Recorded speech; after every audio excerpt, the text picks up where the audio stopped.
attending school in person 5 days a week. More than half of the school kids in America are not.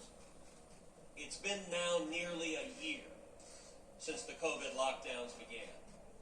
This is unacceptable. Millions of kids are falling behind. Millions of kids are not learning reading, not learning math, not learning history, not learning science, not learning art, not learning music. And the data shows that as these kids fall farther and farther behind, that learning gap will never be filled. This Democratic spending bill, filled with a partisan wish list, does nothing to change this. What congressional Democrats are telling you is your kids don't get to go to school. It's not a priority. We shouldn't accept this. We need to open the schools now. We need to get the kids back in schools. And it's important to understand that the impact on kids, it's not distributed uniformly. Wealthy parents, those with resources, are able to enroll their kids in private schools that are open. They're able to engage in homeschool.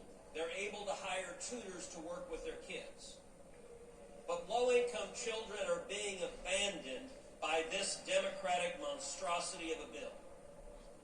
If you're a single mom struggling to hold down one or two jobs, and you have kids whose school is not meeting in person, far too many of those kids are falling behind.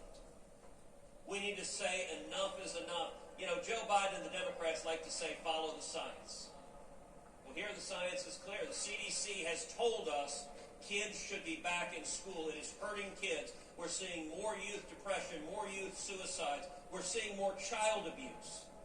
This is hurting the children, and it is only partisan politics that makes Democratic politicians willing to leave kids out of school. Enough is enough.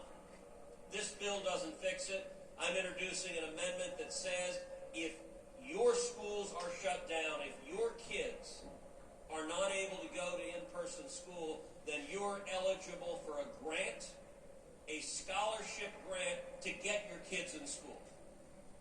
I expect most, if not every Democrat, will vote against that, because their answer right now to those kids is essentially tough luck. We shouldn't be willing to accept that.